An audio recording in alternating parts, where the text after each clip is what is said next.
Olá pessoal, tudo bem? Eu sou o neuropsicólogo e psicólogo Ademar Oliveira e hoje quero conversar com vocês sobre a importância de refletirmos sobre a despatologização da educação. É uma palavra que parece difícil, mas que tem uma explicação muito simples.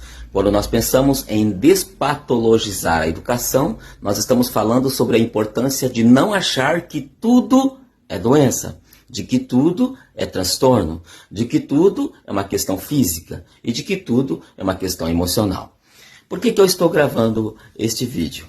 Porque eu tenho ficado muito preocupado com a forma que as pessoas olham uma criança. E nós, quando pensamos numa criança, nós temos que entender que uma criança ela é cercada por sistemas. É por isso que nós usamos o termo sistêmico, abordagem sistêmica. Por trás de uma criança tem sistemas de famílias, sistemas educacionais, sistemas culturais. Então, assim, pessoas e mais pessoas que participam do processo de ensino, aprendizagem e desenvolvimento dessa criança. Então, para compreender uma criança, é preciso entender como funcionam essas pessoas, de que forma que essas pessoas lidam com essas crianças. E é daí que vem a importância de refletirmos sobre a importância de pararmos com essa patologização da educação. Nem tudo é transtorno, nem tudo é autismo, nem tudo é TOD, nem tudo é TDAH. Nem tudo é depressão, nem tudo é dislexia, nem tudo é altas habilidades, nem tudo é transtorno de ansiedade. Às vezes, a criança é só criança. Às vezes, a criança está só agitada. Às vezes, a criança está só isolada. Às vezes, a criança só não quer comer. Às vezes, a criança só não quer brincar. Às vezes, a criança está com dificuldade de aprender. Às vezes a criança simplesmente quer ficar em silêncio ou quer falar bastante. Isso não necessariamente pode ser rotulado como um transtorno. Isso não necessariamente pode ser apresentado como algo que deve ser tratado com medicação, com terapias e outras questões mais. Ademar, mas por que o senhor está falando sobre isso? É porque para chegarmos a uma hipótese diagnóstica, olha só, para chegarmos a uma hipótese diagnóstica, ou seja, uma suspeita de que a criança tenha TDAH, que é transtorno do déficit de atenção com hiperatividade, TOD, que é transtorno opositor desafiador, transtorno específico de aprendizagem, que é dislexia, descalculia, ou transtorno de ansiedade de separação, mutismo seletivo, depressão infantil, transtorno do espectro autista, deficiência intelectual e outros transtornos. Para chegarmos a essa suspeita, nós temos que fazer um longo caminho.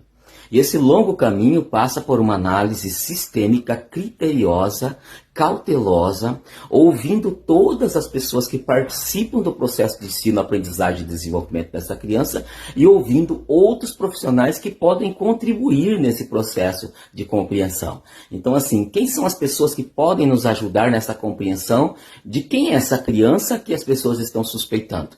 Então nós vivemos numa era em que a criança, se ela quebra um objeto, ela já tem transtorno opositor desafiador.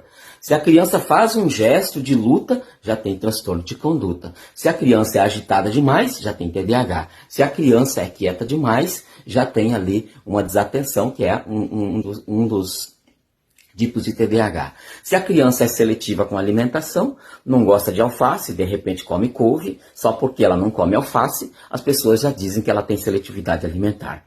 Às vezes a criança não quer abraçar as pessoas e já dizem que a criança tem autismo.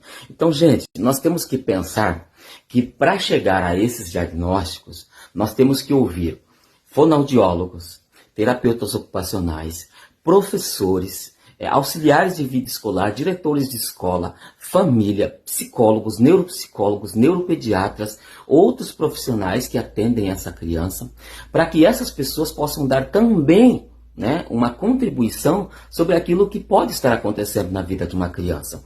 Então nós temos que começar a pensar que a criança ela está em fase de maturação cerebral. O que é isso? O cérebro da criança ainda está aprendendo a lidar com as emoções, com os pensamentos, com os comportamentos, está aprendendo a controlar a ter controle inibitório, né, de dizer as coisas na hora certa, ou de correr na hora certa, ou de parar na hora certa. Essa criança ainda está aprendendo a lidar com o não. Essa criança ainda está aprendendo a lidar com o planejamento, com execução de atividades. A coordenação motora fina e grossa dessa criança ainda não está totalmente estabelecida. Essa criança ainda está precisando explorar e conhecer o ambiente e as pessoas para que ela possa se desenvolver. E essa criança precisa de repetição, repetição e repetição, para que ela vá aos poucos se desenvolvendo dentro de suas especificidades. Ademar, essa reflexão nos ajuda em quê? Nos ajuda a parar de patologizar, parar de achar que tudo é transtorno, que tudo é doença, de que tudo tem que ser tratado com médico, de que tudo tem que ser tratado com neuropsicólogo, com psicólogos. Vocês sabem perfeitamente que existem máfias e mais máfias por trás de uma criança, pessoas que querem ganhar dinheiro com medicação, pessoas que querem ganhar dinheiro com terapias, pessoas que querem ganhar dinheiro com encaminhamentos, com exames, com muita coisa. E as famílias mais humildes, elas precisam ser orientadas de que nem tudo é transtorno, de que nem tudo é patologia. E as equipes escolares precisam entender que por trás de uma criança que grita, que bagunça, existe algo que precisa ser descoberto nessa criança. Existe algo que precisa ser compreendido nessa criança. E tudo passa pela percepção de que nós estamos lidando com uma criança. Nós estamos lidando com um ser que ainda está aprendendo a se organizar. Ademar, você está banalizando, dizendo que nem tudo é transtorno, nem tudo é patologia, nem tudo é doença, porque você acha que esses transtornos não existem, que as doenças não existem. Nada disso, gente. Eu estou falando isso para vocês, porque para chegar a um processo de diagnóstico, de hipótese diagnóstica, o caminho é muito longo. Só da neuropsicologia são muitas escalas, muitos testes, muita observação clínica, muita escuta, para que possamos entender quem é esta criança, para depois passarmos a ouvir outros profissionais também. Então eu peço a sua ajuda, você que é família, você que é professor, você que é profissional da área da saúde, da educação e outras áreas, que antes de dar rótulo a uma criança, nós temos que perceber que essa criança está em fase de maturação cerebral. E para isso nós precisamos ajudar essa criança a conhecer o mundo, para que ela tenha um caminho perfeito de constituição e formação de sua personalidade. Então eu conto com a sua parceria para que nós possamos juntos fazer o melhor para as crianças que nós atendemos todos os dias.